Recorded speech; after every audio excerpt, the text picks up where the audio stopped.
ইহুদিরা হচ্ছে মুসলমানদের সেই শত্রু, মুহাম্মদ সাল্লাল্লাহু আলাইহি ওয়াসাল্লামের খাবারের মধ্যে বিষ মিশিয়ে হুজুরকে হত্যা করতে চেয়েছে।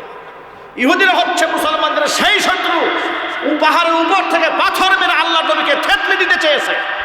ইহুদিরা হচ্ছে মুহাম্মদ সাল্লাল্লাহু আলাইহি ওয়াসাল্লামের সেই শত্রু, আল্লাহ নবীর ইন্তেকালের পরে রওজা মুবারক থেকে তার পবিত্র দেহ মুবারকটাকে চুরি করার ষড়যন্ত্র করেছে।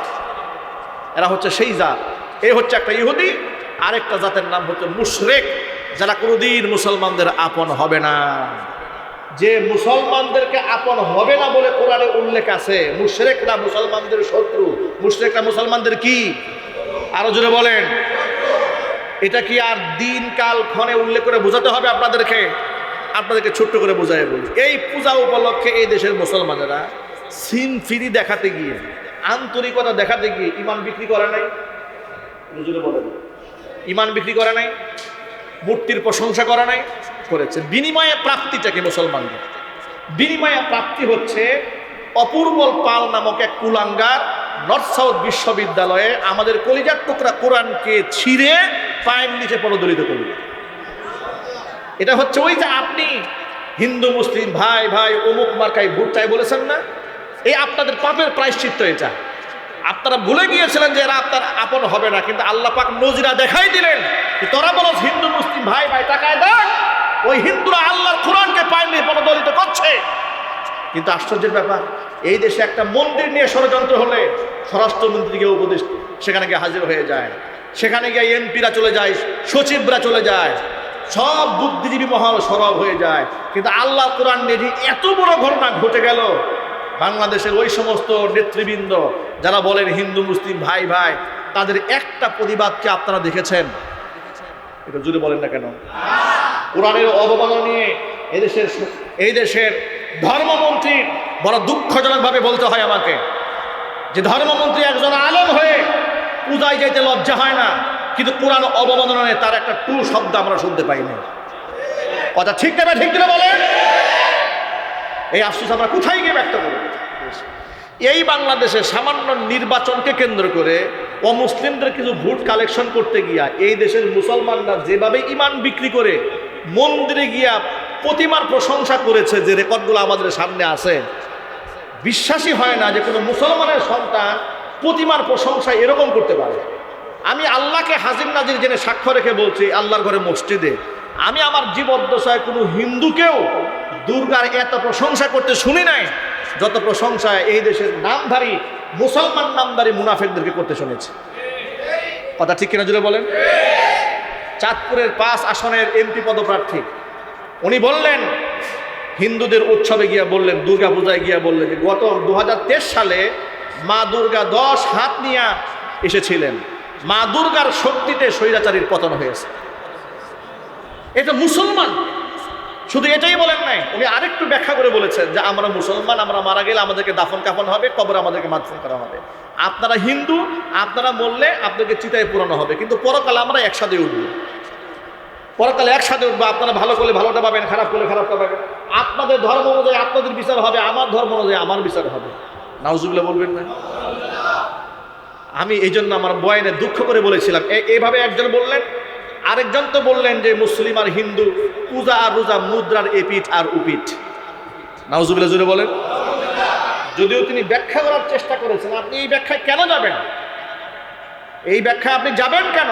যে বাংলাদেশটাকে একটা মুদ্রা ধরেছেন, এপিঠ উপিঠ বলতে আপনি হিন্দুদেরকে বুঝিয়েছেন, অমুককে বুঝিয়েছেন, আপনি এই ধরনের ভুল ব্যাখ্যায় যাবেন কেন? আমার প্রশ্ন হচ্ছে, যেখানে তাওহীদ আর শিরকের সম্পর্ক, জান্নাত আর জাহান্নামের দূরত্ব, কথা ঠিক নেবে ঠিক জুড়ে বলেন।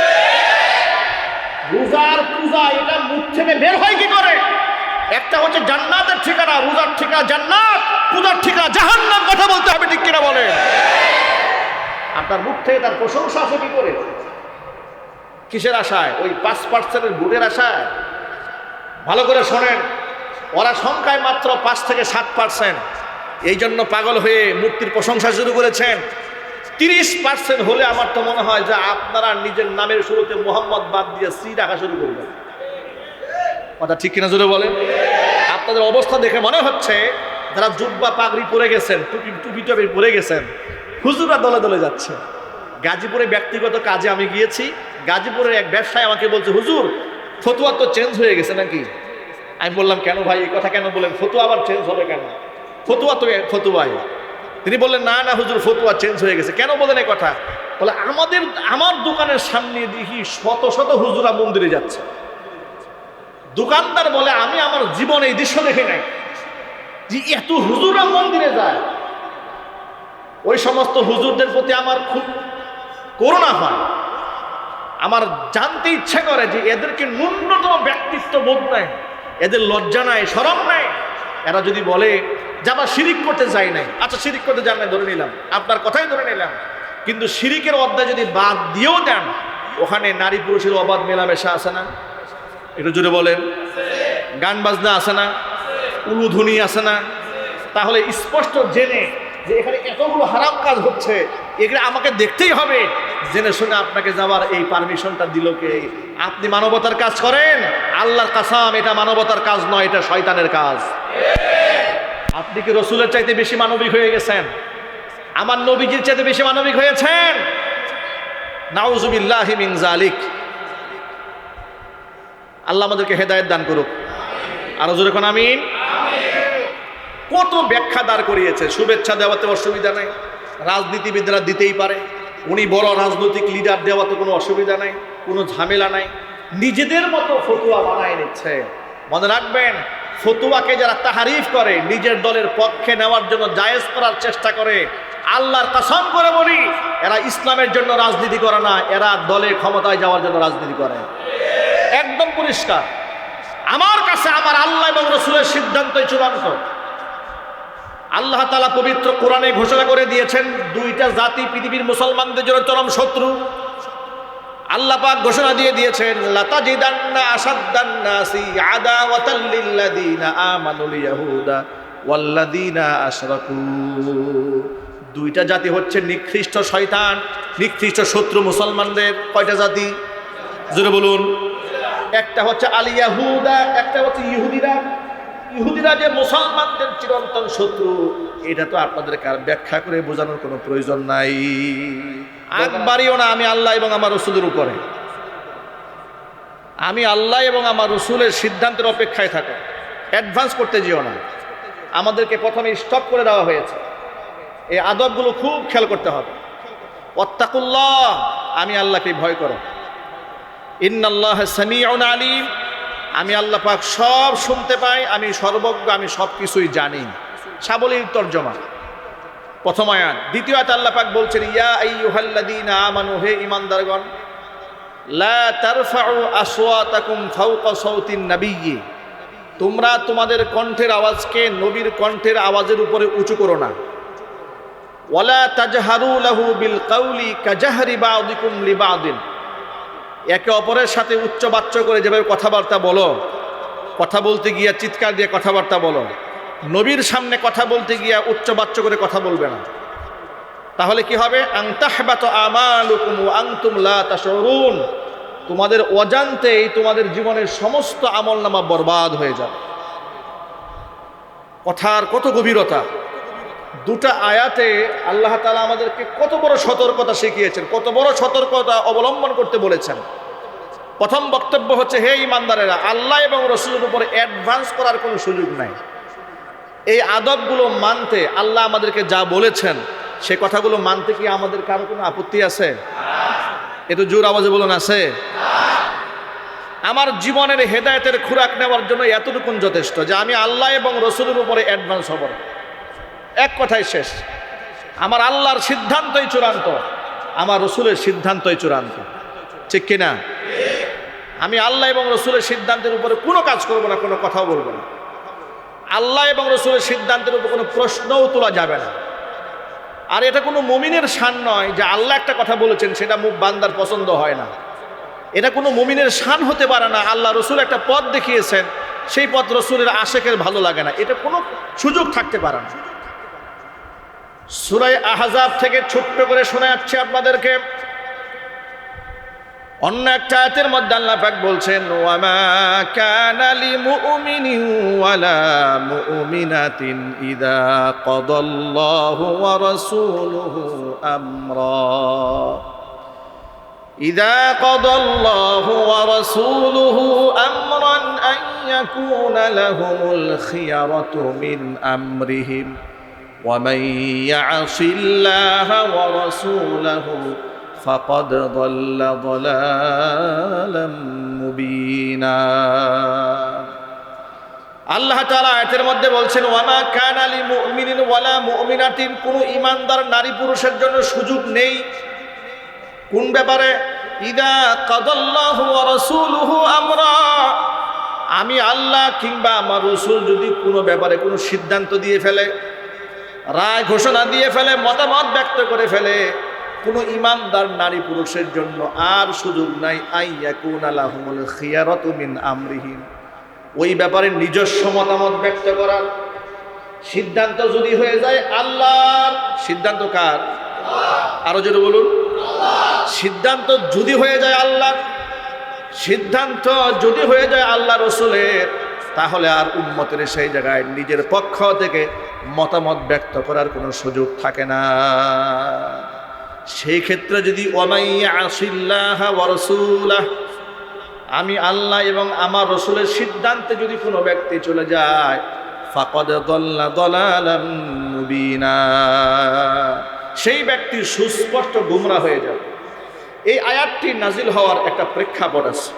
প্রেক্ষাপটটা কি? প্রেক্ষাপটটা হচ্ছে নবী করিম সাল্লাল্লাহু আলাইহি ওয়াসাল্লামের পালক পুত্র যায়েদ বিন হারেসা রাদিয়াল্লাহু তাআলা আনহু, তিনি দেখতে কালো মানুষ ছিলেন।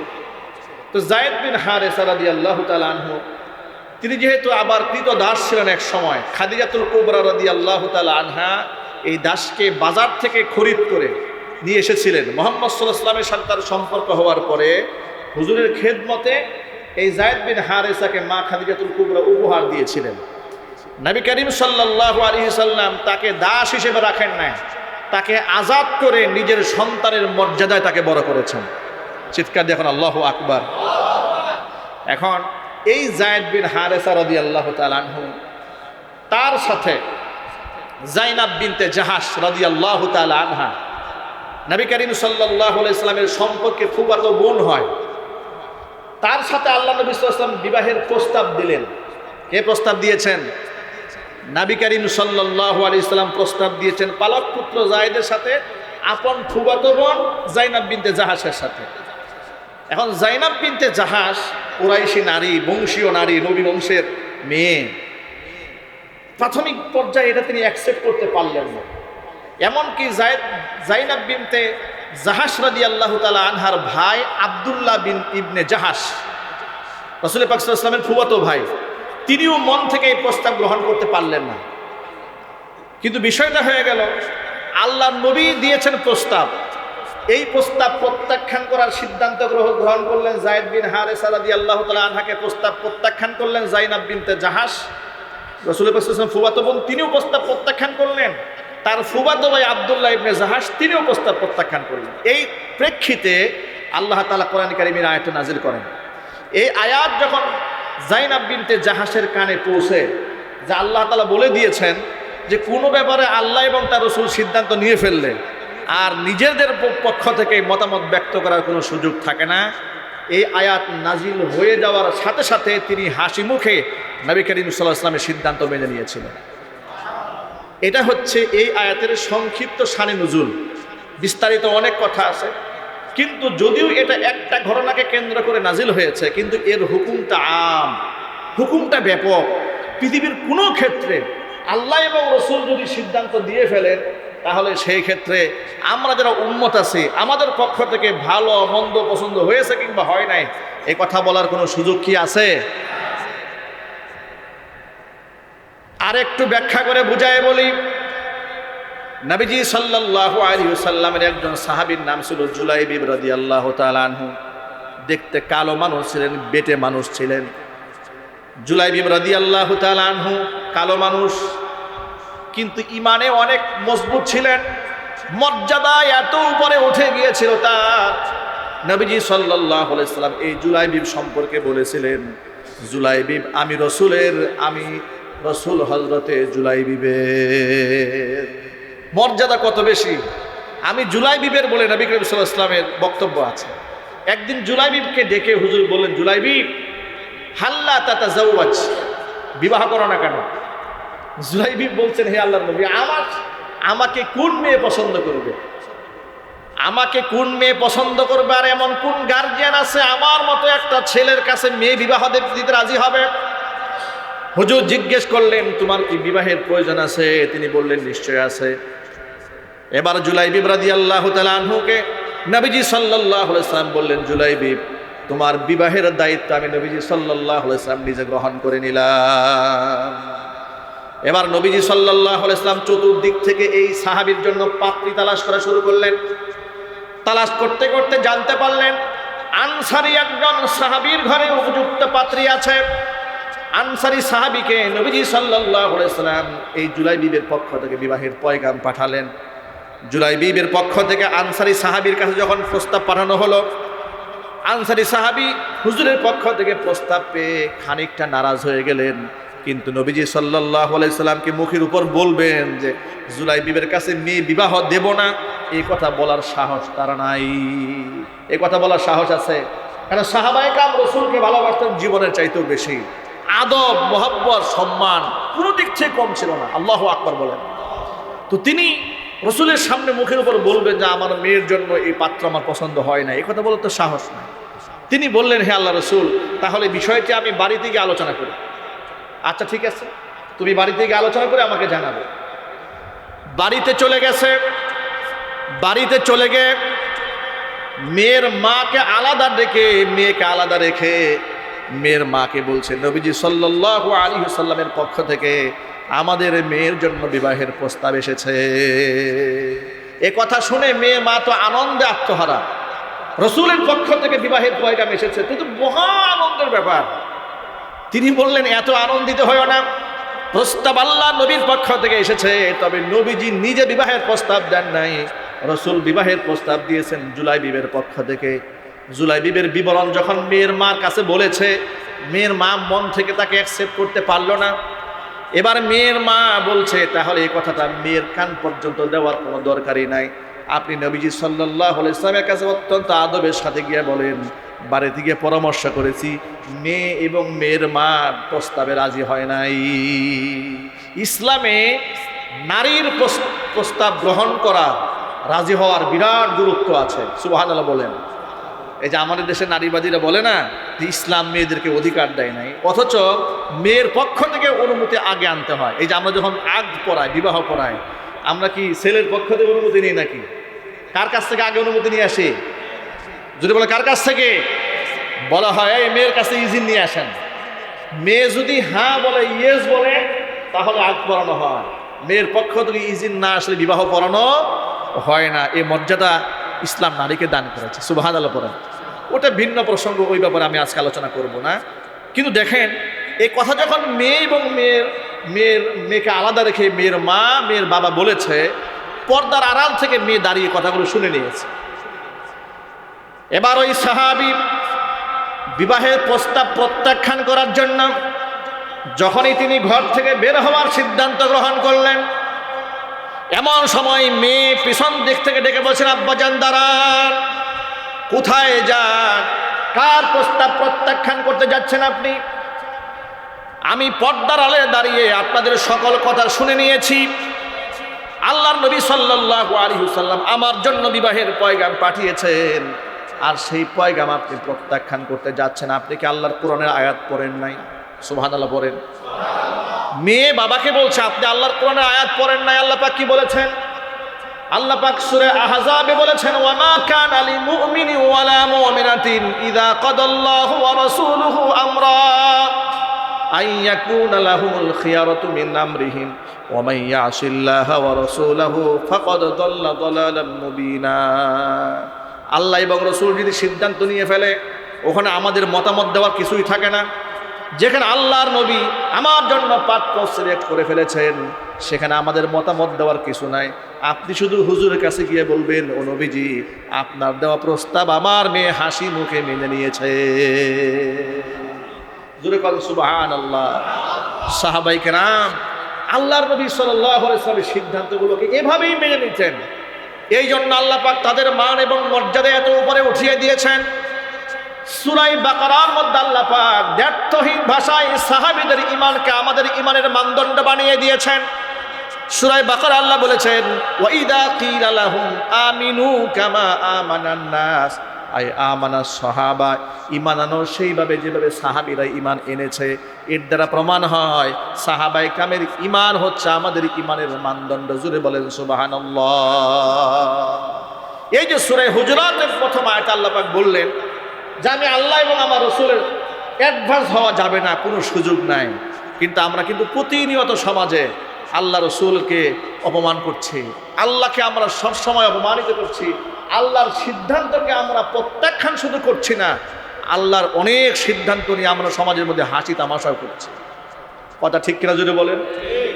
আমরা বিচার ব্যবস্থায় আল্লাহ এবং রসুল সাল্লাল্লাহু আলাইহি ওয়াসাল্লামের সিদ্ধান্তের কথা বললে অনেকে আমাদের প্রতি নারাজ হয়ে যান। সমাজ ব্যবস্থায় যদি আমরা আল্লাহ এবং রসুলের সিদ্ধান্তের কথা বলি অনেকে আমাদের প্রতি কষ্ট পান। রাজনীতির মাঠে আল্লাহ এবং রসুলের কথা যদি আমরা বলি অনেকে আপনারা কষ্ট পান। বলেন হুজুর নামাজের কথা বলেন খুব মজা লাগে, রোজা হজ যাকাত বলেন ভালোই তো লাগে, হঠাৎ করে বিচার ব্যবস্থায় কি হবে, সংসদ কি হবে, এমপি কি হবে, প্রশাসন কি হবে, মন্ত্রণালয় কি হবে, এগুলো নিয়ে আপনারা কেন কথা বলতে যান? অথচ ইসলাম শুধুমাত্র মসজিদ, মাদ্রাসা, এতিমখানা, খানকার সাথে সীমাবদ্ধ করলে চলবে? গোটা জিন্দেগি ইসলাম দান করেছে। জোরে কোন সুবহানাল্লাহ। ভাইরা আমার, আল্লাহ পাকের সিদ্ধান্তকে কিভাবে গ্রহণ করতে হয় লক্ষ্য করেন।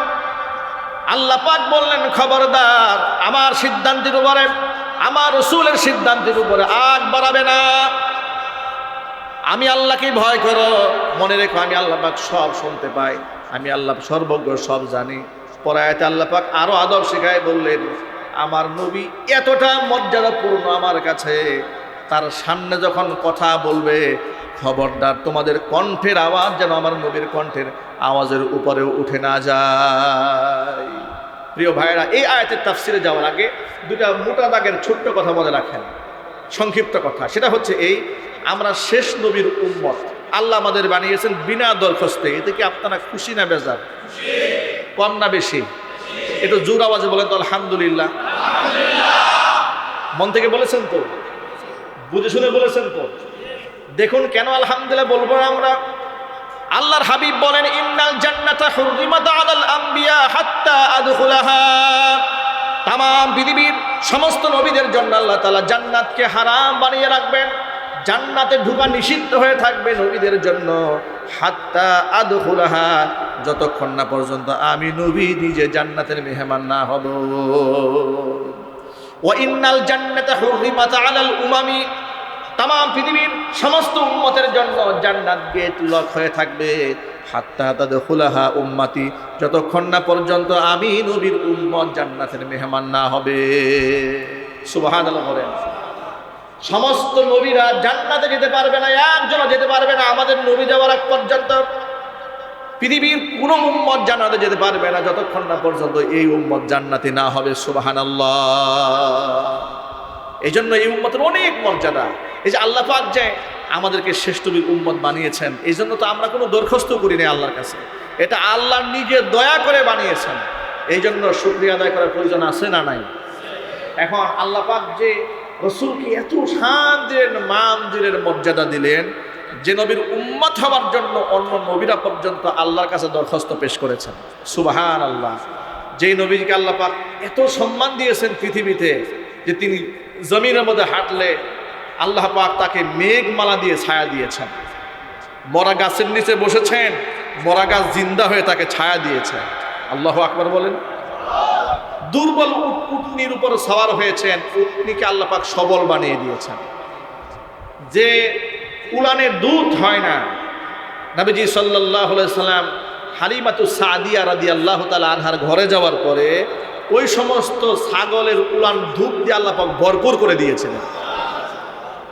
জিহাদের ময়দানে সাহাবায়ে কেরাম রাদিয়াল্লাহু তাআলা আনহুম আজমাইন গোসল করতে পারছেন না। 1500 সাহাবী, সামান্য এক টুকরা পেয়ালা এর মধ্যে পানি আছে, নবী সাল্লাল্লাহু আলাইহি ওয়াসাল্লামের কাছে আসলেন। হুজুর বলেন, ও সাহাবীরা কি সমস্যা তোমাদের? তারা বলেন, হুজুর পানির খুব সমস্যা, জিহাদের ময়দানে আমরা পানি পাচ্ছি না। নবীজি সাল্লাল্লাহু আলাইহি সাল্লাম তার শাহাদাত আঙ্গুলি পাত্রের মধ্যে চুবাই দিলেন। এবার হুজুর বললেন, এবার তোমরা এই পাত্রের মুখ খুলবে না। 1500 সাহাবী এক পাত্রের পানি ব্যবহার করেছেন। সাহাবায়ে কেরাম বলেছেন, এক সফরে আমাদের পানির কোনো কমতি হয়নি। নবীজি সাল্লাল্লাহু আলাইহি সাল্লামকে আল্লাহ পাক এতটুকুর মর্যাদা দান করেছেন। আর সাহাবীরা রাসূলকে কত ভালোবাসতেন, কত সম্মান করতেন। হুজুরের সামনে এতটা আদব তারা দেখিয়েছেন। হুদাইবিয়ার সন্ধির সময় যখন 1400 সাহাবী নিয়ে হুদাইবিয়া নামক কুয়ারি স্থানে নবীজি তাবু গাড়লেন, নবীজি সাল্লাল্লাহু আলাইহি সাল্লামের প্রিয়তম সাহাবী হযরত উসমান গনি জিন্নুরাইন রাদিয়াল্লাহু তাআলা আনহুকে মক্কায় পাঠিয়ে দিলেন। মক্কার লোকরা তাকে আটকায় রেখে সাহাবীদেরকে আওয়াজ দিল, তাকে হত্যা করা হয়েছে। সাহাবায়ে কেরাম খুব ক্ষিপ্ত হলেন, নারাজ হলেন। নবী করিম সাল্লাল্লাহু আলাইহি ওয়াসাল্লামের হাতে হাত রাখলেন, বায়াত গ্রহণ করলেন যে আমাদের চোখের পাতা যতক্ষণ পর্যন্ত নড়বে সাহাবী উসমান হত্যার বদলা না নিয়ে আমরা এখান থেকে যাব না। ওই মুহূর্তে মক্কাতুল মুকাররমার এক কুখ্যাত নেতা দাঁড়িয়ে কুরাইশি লিডারদেরকে বলেন, কুরাইশের লোকেরা, এই মুসলমানদের সাথে যুদ্ধ করার তোমাদের কোনো প্রয়োজন নেই, বরং আমরা একটা সন্ধি চুক্তিতে আবদ্ধ হতে পারি মুসলমানদের সাথে।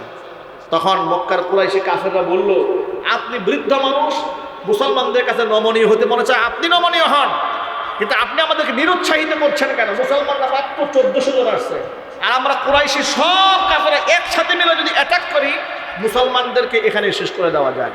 তখন তিনি দাঁড়িয়ে বলেছেন যে বক্তব্যটা, এই বক্তব্য হচ্ছে আমার এই পয়েন্টের মূল পয়েন্ট।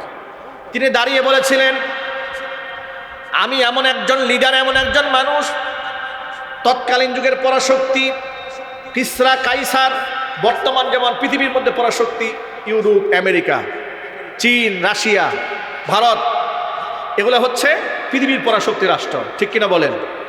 এই যে পরাশক্তি রাষ্ট্রগুলো আছে, তৎকালীন যুগের পরাশক্তি ছিল কিসরা কাইসার, রোম পারস্য। তিনি বলছেন, আমি রোম পারস্যের বাদশার দরবারেও গেছি, আমি বাদশাদেরকে তাদের কৃতদাস কিংবা তাদের খাদেমরা, অনুচরেরা যে সম্মান করে মন্ত্রী এমপিরা, সেটা আমি দেখেছি। পক্ষান্তরে মুহাম্মদ সাল্লাল্লাহু আলাইহি ওয়াসাল্লামকে তার সাথীরা যে সম্মান করে, সেই দৃশ্য আমি নিজ চোখে দেখেছি। তিনি তখন কসম করে বলেছিলেন, বালা ওয়াল্লাহি ওয়া রাব্বিল কাবা, কাবার রবের কসম করে বলি, মা রাআইতু আহাদান ইউহিব্বু আহাদান কা আসহাবি মুহাম্মাদিন মুহাম্মাদা। মুহাম্মদ সাল্লাল্লাহু আলাইহি ওয়াসাল্লামের সাথীরা মুহাম্মদকে যতটুকু ভালোবাসে, পৃথিবীতে কোনো মানুষ মানুষকে এত ভালোবাসতে পারে এই দৃষ্টান্ত কোথাও দেখি নাই। সাহাবীরা নবীকে এতটা ভালোবাসতেন, এত মহব্বত করতেন। তিনি তখন নিজে বর্ণনা করে বলেছিলেন, আমি নিজ চোখে দেখেছি মুহাম্মদ সাল্লাল্লাহু আলাইহি ওয়াসাল্লাম থুতু নিক্ষেপ করেন, আর তার সাথীরা ওই থুতু জিহ্বা দিয়ে টেনে নেওয়ার জন্য প্রতিযোগিতায় লিপ্ত হয়ে যায়। মুহাম্মদ সাল্লাল্লাহু আলাইহি ওয়াসাল্লাম ওযু করেন, ওযুর পানিটা তার সাথীরা বরকতের জন্য গায়ের মধ্যে মাখার জন্য পাগল পারা হয়ে যায়। জোরে জোরে বলেন সুবহানাল্লাহ। এত মহব্বত যারা তার সাথীকে, যে তার সাথীরা তাকে করে, তাদের সাথে যুদ্ধ করে তোমরা পারবে না, সুবহানাল্লাহ বলেন। বরং তোমরা মদ এবং নারীদের যতটুকু পছন্দ করো, তারা আল্লাহর পথে শহীদ হওয়ার তামান্না ঠিক ততটাই পছন্দ করে। আল্লাহু আকবার। এই যে মুসলমানদের ইমানি শক্তি, যে আমি আল্লাহর পথে শহীদ হব, এই তামান্না যখন থেকে মুসলমানের শেষ হয়েছে, তখন থেকেই গোটা পৃথিবীতে মুসলমানদের জিল্লতি শুরু হয়েছে। কথা ঠিক নেবে, ঠিক জুড়ে বলেন। আল্লাহর পথে জীবন দিয়ে দেওয়া, এটাতে মর্যাদা, এই কথা মুসলমান যখন থেকে ভুলে গেছে, তখন থেকেই মুসলমান মার খাওয়া শুরু করেছে। গোটা পৃথিবীতে জিল্লতির মালা গলায় নিয়েছে। দেখেন না, মুসলমান কাফেরদের কাছে এতটা নমনীয়, আমাদের বলতেও লজ্জা হয়, আমাদের শরম হয়। ভাইরা আমার, এই জন্য ইমান আমল সবার আগে। তাওহীদ আর শিরকের ব্যাপারে সতর্ক থাকতে হবে। আমার ইমানের উপরে পৃথিবীর কোনো কিছু প্রাধান্য থাকতে পারে না। আমার নেতার মর্যাদা আমার কাছে আছে, আমার দলের সম্মানও আছে, কোনো অসুবিধা নাই, কিন্তু সকল মর্যাদার উপরে আমার কোরআনের মর্যাদা, ইসলামের মর্যাদা, আমার ইমানের মর্যাদা, আমার আল্লাহর নবী সাল্লাল্লাহু আলাইহি ওয়াসাল্লামের আদর্শের মর্যাদা সকল কিছুর ঊর্ধ্বে। এই কথাটা মনে থাকবে তো ইনশাআল্লাহ? একটু জোর আওয়াজে বলুন না ইনশাআল্লাহ। আল্লাহ পাক যেন আমাদের বোঝার তৌফিক দান করেন। আরো জোরে কোন আমিন। তো জিহাদি চেতনার কথা বলতেছিলাম। জিহাদি চেতনা ভুলে যাওয়ার পর থেকেই আমাদের মধ্যে এই জিল্লতি নেমে এসেছে, যে আমরা কাফেরের কাছে নত হয়ে যায়। ঠিক কিনা জোরে বলেন? আমরা যদি চোখ উঁচা করে দাঁড়াতে পারতাম, বুক উঁচা করে, যে পৃথিবী আমাকে কি বলবে, কি আমাকে ভারত বলবে, কি রাশিয়া বলবে, কি চায়না বলবে, কি আমেরিকা বলবে, আমি তাওয়াক্কুল করবো একমাত্র কার উপরে। যদি এমন তাওয়াক্কুল আমাদের হতো, আফগানের মাটিতে তালিবানদেরকে আল্লাহ যে বিজয় দান করেছিলেন, ওই বিজয় আল্লাহ মুসলমানদের বাংলাদেশেও দান করতেন। ঠিক কিনা বলেন? আল্লাহ পাক যেন আমাদেরকে এতটুকু তাওয়াক্কুল করার তৌফিক দান করে, জোরে কোন আমিন।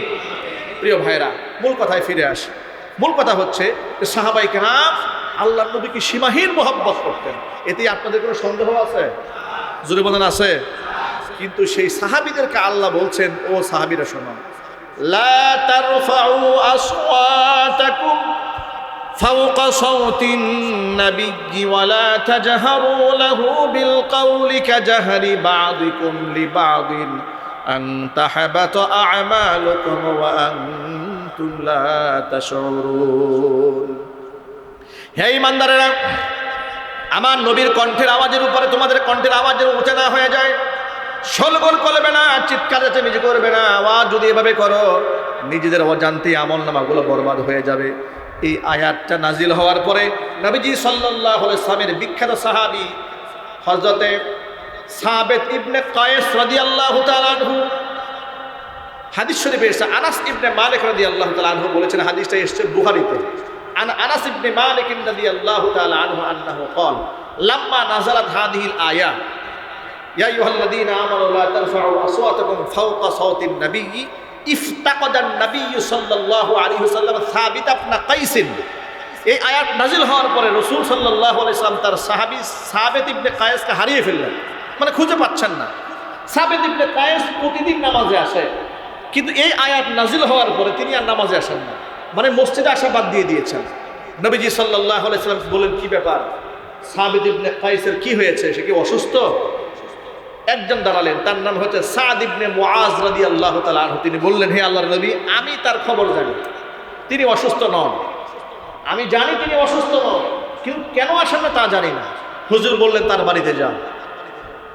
সাদ ইবনে মুআজ চলে গেছে সাবিত ইবনে কায়েসের বাড়িতে, গিয়ে দেখেন ঘরের মধ্যে মাথা নিচু করে বসে আছে। জিজ্ঞেস করলেন, কি ব্যাপার সাবিত ইবনে কায়েস, তোমার কি হয়েছে, মাথা নিচু করে বসে আছো? তিনি বলছেন যে আমি তো ধ্বংস হয়ে গেছি, আমি তো জাহান্নামী, আমি মনে করছি আমি জাহান্নামী। কেন, তোমার কি হয়েছে?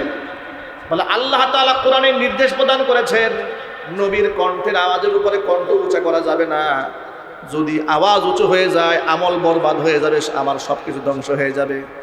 আমার তো জন্মগত গলার আওয়াজ বড়, সুবহানাল্লাহ। আমি জোর আওয়াজে কথা বলি না, কিন্তু আমার কণ্ঠের আওয়াজই উঁচা। আচ্ছা, কিছু ভাইদের আওয়াজ এরকম আছে না, মানে গলার টনটা উঁচা, বয়স বড়। এই জন্য সাবিত ইবনে কায়েসের বক্তব্য দেওয়ার ক্ষেত্রে খুব পারঙ্গম ছিলেন, কণ্ঠের আওয়াজ তো দারাজ কণ্ঠ ছিল, দারুণ বক্তব্য দিতে পারতেন। কিন্তু তিনি এত ভয় পেয়েছেন যে আমার মনে হয় কোনো মজলিসে হুজুরের কণ্ঠের আওয়াজের উপর আওয়াজ উঠে গেছে, আমার তো সব শেষ, আমি জাহান্নামী হয়ে গেছি। এই সংবাদটা সাদ ইবনে মুআজ রাসূলের কানে গিয়ে দিলেন, যে এই ভয়ে লজ্জায় উনি এত হীনমন্যতায় ভুগছেন যে আপনার সামনে আসতে সাহস পাচ্ছেন না। নবীজি সাল্লাল্লাহু আলাইহি ওয়াসাল্লাম সাদ বিন মুআজ রাদিয়াল্লাহু তাআলা আনহুকে ডেকে বললেন, সাদ, তুমি চলে যাও সাবিত ইবনে কায়েস রাদিয়াল্লাহু তাআলা আনহুর বাড়িতে গিয়ে বলো যে তোমার কোনো ভয় নাই। নবীজি সাল্লাল্লাহু আলাইহি ওয়াসাল্লাম ঘোষণা দিয়েছেন, নিঃসন্দেহে তুমি আল্লাহর জান্নাতি। জোরে জোরে কোন সুবহানাল্লাহ। ভাইরা, এই ঘটনা থেকে যে সবকটা আমরা নিতে পারি সেটা হলো এই, যে রাসূল পাক সাল্লাল্লাহু আলাইহি ওয়াসাল্লামের সাথে তিনি বেয়াদবি করেন নাই, কিন্তু তিনি মনে করছেন, আয়াত দৃষ্টে মনে হচ্ছে যে মনে হয় আমার বেয়াদবি হয়েছে। এই কথা চিন্তা করে রাসূলের জান্নাতের সুসংবাদপ্রাপ্ত সাহাবী, রাসূলের সান্নিধ্যপ্রাপ্ত সাহাবী নিজেকে জাহান্নামী মনে করছেন। আর আমাদের এই সমাজে অহরহ কিছু লোকেরা জেনে কিংবা না জেনে রাসূলের সাথে বেয়াদবি করে যাচ্ছে। কথা ঠিক কিনা জুড়ে বলেন? রাসূলের সাথে বেয়াদবি করে যাচ্ছে। দুদিন আগে এক বক্তা বলেছে মুহাম্মদ সাল্লাল্লাহু আলাইহি ওয়াসাল্লাম সাংবাদিক ছিলেন। জোরে কান নাউজুবিল্লাহ, আর জোরে বলেন নাউজুবিল্লাহ। ব্যাখ্যা করে বলেছেন তিনি নবী ছিলেন, নবী মানে সাংবাদিক। নাউজুবিল্লাহি মিন যালিক। আমি আল্লাহর নামের কসম করে বলছি, আল্লাহর কসম, আল্লাহর কসম, আল্লাহর কসম, আসমানের নিচে জমিনের উপরে পৃথিবীর কেউ আল্লাহর নবী সাল্লাল্লাহু আলাইহি ওয়াসাল্লামের সাথে এমন গুস্তাখি শব্দ, তিনি সাংবাদিক, নবী এই শব্দের অর্থ সাংবাদিক, পৃথিবীর কোনো কিতাবে নাই, কোনো ঐতিহাসিক বলেন নাই, কোনো মুফতি বলেন নাই, কোনো মুহাদ্দিস বলেন নাই, কোনো ঐতিহাসিক বলেন নাই। কিন্তু যিনি এই কথাটা বললেন, উদ্ভট কথাবার্তা রাসূলের শানে। বর্তমান সমাজের সাংবাদিকরা তো একটা গালিতে পরিণত হয়েছে সাংবাদিক শব্দটা। কথা ঠিক কিনা জুড়ে বলেন? বাংলাদেশ সহ গোটা পৃথিবীর অধিকাংশ সাংবাদিকদের অপকর্মের কারণে বাংলাদেশে সাংবাদিক একটা গালিতে পরিণত হয়েছে। কথা ঠিক কিনা বলেন? সব সাংবাদিকরা সত্য মিথ্যা বলে, কিন্তু আশ্চর্যের ব্যাপার, মুহাম্মদ রাসূলুল্লাহ সাল্লাল্লাহু আলাইহি ওয়াসাল্লাম বার্তা বাহক ছিলেন। কার বার্তা? এটা আল্লাহর বার্তা। আল্লাহু আকবার বলেন। আল্লাহর বার্তা যিনি বহন করেন তাকে নবী বলা হয়, আর মানুষের বার্তা যে বহন করে তাকে সাংবাদিক বলা হয়। কোথায় সাংবাদিক, কোথায় নবী? এত বড় গুস্তাখি করেছে। তাকে বোঝানো হলো, আলেমরা বুঝালেন, মুফতিরা বুঝালেন, ফতোয়া দিলেন, নিষেধ করলেন, বারণ করলেন। তিনি তো তওবা করবেন দূরের কথা, তার পক্ষে বেশ কিছু আলেম একত্রিত হয়ে দাঁড়িয়ে গেল, যেহেতু উনি আমার দলের, অতএব দুঃখ প্রকাশ করলে দল ছোট হয়, এই জন্য তওবা করা যাবে না, এর উপর অটল থাকতে হবে। নাউজুবিল্লাহি মিন যালিক। সাহাবায়ে কেরামের ইমানের অবস্থা আর আমাদের ইমানের অবস্থা। আল্লাহ আমাদের এই জবানকে হেফাজত করুন। একটু জোরে কোন আমিন। এই জবান দিয়েই মানুষ অপমানিত হয়, এই জবানের কারণেই মানুষ সম্মানিত হয়। এই জন্য নবী করিম সাল্লাল্লাহু আলাইহি ওয়াসাল্লাম জবানের ব্যাপারে কত মারাত্মক কথা বলেছেন। আল্লাহ রাসূল বলেন, দুইটা অঙ্গের গ্যারান্টি যে আমাকে দেবে, আমি তাকে জান্নাতের গ্যারান্টি দেব। সুবহানাল্লাহ বলেন। আল্লাহর হাবিব সাল্লাল্লাহু আলাইহি ওয়াসাল্লামের ভাষায়, মাইয়াদমান লি মা বাইনা লাহিয়াইহি ওয়া মা বাইনা রিজলাইহি আদমান লাহুল জান্নাহ। যেই ব্যক্তি আমাকে দুইটা অঙ্গের গ্যারান্টি দেবে, এক হচ্ছে লজ্জাস্থান আর এক হচ্ছে তার জবান, এই দুইটা অঙ্গের গ্যারান্টি যে আমাকে দেবে, আমি নবীজি সাল্লাল্লাহু আলাইহি ওয়াসাল্লাম ওই ব্যক্তিকে জান্নাতের গ্যারান্টি দিয়ে দেব। ভাইরা, আমরা আমাদের নবীর সাথে সর্বোচ্চ আদব রেখে চলাচল করবো। আমরা বলি ইনশাআল্লাহ। রাসূলের প্রত্যেকটা সুন্নাহকে আমার জীবনের চাইতে দামি মনে করব। বলেন ইনশাআল্লাহ। আজকের পর থেকে সুন্নাহ ভিত্তিক আমরা নামাজ পড়বো ইনশাআল্লাহ, সুন্নাহ ভিত্তিক জীবন কায়েম করব, সংসার পরিচালনা করব, সুন্নাহ ভিত্তিক আমরা রাজনীতি করব, সুন্নাহ ভিত্তিক আমি আমার পেশাকে পরিচালিত করব। পারবো না ইনশাআল্লাহ? আমার আপনার জন্য মডেল হচ্ছে দু জাহানের বাদশা ইমামুল মুরসালিন রাহমাতুল লিল আলামিন খাতামুল আম্বিয়া নবিয়ুনা মুহাম্মদুর রাসূলুল্লাহ সাল্লাল্লাহু আলাইহি ওয়াসাল্লাম। আল্লাহ পাক যেন কাল হাসরের মাঠে নবীজি সাল্লাল্লাহু আলাইহি ওয়াসাল্লামের শাফাআতে আমাদেরকে ধন্য করে, আমাদেরকে বেগুনাহ মাসুম বানিয়ে হুজুরের শাফাআতে আমাদেরকে গুনাহ থেকে মুক্ত করে রাসূল পাক সাল্লাল্লাহু আলাইহি ওয়াসাল্লামের সাথে জান্নাতে থাকার তৌফিক দান করেন। আমিন। নবী করিম সাল্লাল্লাহু আলাইহি ওয়াসাল্লাম বলেছেন, মান আহাব্বা সুন্নতি ফাকাদ আহাব্বানি ওয়া মান আহাব্বানি কানা মাই ফিল জান্নাহ। যেই ব্যক্তি আমার সুন্নাহকে ভালোবাসবে সেই ব্যক্তি আমাকেই ভালোবাসবে, আর যে ব্যক্তি আমাকে ভালোবাসবে সেই ব্যক্তি আমার সাথে জান্নাতে থাকবে। আল্লাহ রাব্বুল আলামিন যেন আমাকে, আপনাকে, আমাদের ভাইদেরকে, সকল মা বোনদেরকে জান্নাতে হুজুরের সাথী হওয়ার তৌফিক দান করেন। ওয়া আখিরু দাওয়ানা আনিল হামদুলিল্লাহি রাব্বিল আলামিন। হুজুর এখন আপনাদেরকে দোয়া করবেন ইনশাআল্লাহ। اللهم صل على محمد وعلى آل محمد كما صليت على إبراهيم وعلى آل إبراهيم إنك حميد مجيد. اللهم بارك على محمد وعلى آل محمد كما باركت على إبراهيم وعلى آل إبراهيم إنك حميد مجيد. الحمد لله رب العالمين. ربنا ظلمنا أنفسنا وإن لم تغفر لنا وترحمنا لنكونن من الخاسرين. ربنا لا تزغ قلوبنا بعد إذ هديتنا وهب لنا من لدنك رحمة إنك أنت الوهاب. ربنا فاغفر لنا ذنوبنا وكفر عنا سيئاتنا وتوفنا مع الأبرار. رب العالمين রহমতের নজরে তাকাই দেখো আমরা গুনাহগার। আল্লাহ তাআলা বৈরী আবহাওয়ার মধ্যেও তোমার বান্দা তোমার ঘরে ছুটে এসেছেন কোরআন সুন্নাহ থেকে আলোচনা শোনার জন্য। লম্বা সময় কোরআন সুন্নাহ থেকে আলোচনা করে বড় আশা নিয়ে তোমার শাহী দরবারে এতিমের মতো, ভিক্ষুকের মতো হাত দুখানা বাড়িয়ে দিয়েছে। মেহেরবানি করে আলোচনার ভুল বেয়াদবি ক্ষমা করে সাহাবের হাদিয়াটুকুন কবুল করে মঞ্জুর করে সোনার মদিনায় তোমার হাবিবের রওজ মুবারকে পৌঁছিয়ে দাও। তামাম পৃথিবীর মাটির নিচে যত মুমিন মুমিনাত, মুসলিমিন মুসলিমাত চিরবিদায় হয়ে চলে গেছেন, তাদের আরওয়াহের উপরে সওয়াবের হাদিয়াগুলো পৌঁছিয়ে দাও। আমাদের মা বাপ যাদের দুনিয়ার জমিন থেকে চলে গেছেন, মা বাবার কবরগুলোকে জান্নাতের টুকরায় পরিণত করে দাও। আত্মীয় স্বজনের কবর আযাব কিয়ামত পর্যন্ত বন্ধ করে দাও।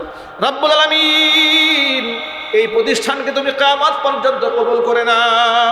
প্রতিষ্ঠানের সমস্ত হাজাত তোমার গায়েবী খাজানা থেকে মিটিয়ে দাও। টাকা দিয়ে, পয়সা দিয়ে, বুদ্ধি, শ্রম, সময় দিয়ে আজকে আয়োজন যারা করেছেন, দূরদরাজ থেকে শোনার জন্য যারা এসেছেন, খালি হাতে কাউকে ফিরাই দিও না। সকলকেই বেগুনা মাসুম হিসেবে আল্লাহ তুমি কবুল করে নাও। অত্র এলাকার সমস্ত মুর্তিগানের কবর আযাবকে আল্লাহ তুমি মাফ করে দাও। মুরব্বী বাবারা হাত তুলে ধরেছেন, দাঁড়িয়ে চলে সাদা হয়ে গেছে। মেহেরবানি করে মুরব্বী বাবাদের নেক হায়াত দারাজ করে দাও। রব্বুল আলামিন, উলামায়ে কেরাম হাত তুলে ধরেছেন, খিদমাতের ওয়াসাতকে বৃদ্ধি করে দাও। রব্বুল আলামিন, ছাত্ররা যারা মাথার মধ্যে পাগড়ি পেয়েছে, মৃত্যু পর্যন্ত কোরআনের সম্মান ধরে রাখার জন্য তৌফিক দান করে দাও। জগৎ বিখ্যাত আলিম দ্বীন দাঈরা ইলাল্লাহ হিসেবে আল্লাহ তুমি কবুল করে নাও। পর্দার অন্তরাল থেকে আমাদের মা বোনেরা বয়ান শুনেছেন, মা বোনদের মাফ করে দাও। নিঃসন্তানী মাকে সন্তান দান করো। স্বামী স্ত্রীর মধ্যে মহাব্বত না থাকলে মহাব্বত পয়দা করে দাও। আমাদের মা বোনদেরকে আবেদা, জাহেদা, সালেহা, কানিতা হিসেবে আল্লাহ তুমি কবুল করে নাও। রব্বানা হাব লানা মিন আজওয়াজিনা ওয়া যুররিয়াতিনা কুররাতা আয়ুনিন ওয়াজআলনা লিল মুত্তাকিনা ইমামা। রব্বিরহামহুমা কামা রাব্বায়ানি সগীরা। রব্বিরহামহুমা কামা রাব্বায়ানি সগীরা। তাকাব্বাল মিন্না ইন্নাকা আনতাস সামিউল আলিম ওয়া তুব আলাইনা ইন্নাকা আনতাত তাওয়াবুর রহিম। সুবহান রাব্বিকা রাব্বিল ইজ্জাতি আম্মা ইয়াসিফুন ওয়া সালামুন আলাল মুরসালিন ওয়ালহামদুলিল্লাহি রাব্বিল আলামিন। ওয়াজআল আখিরা কালিমাতিনা ইনদাল মাউতি লা ইলাহা ইল্লাল্লাহু মুহাম্মাদুর রাসূলুল্লাহ।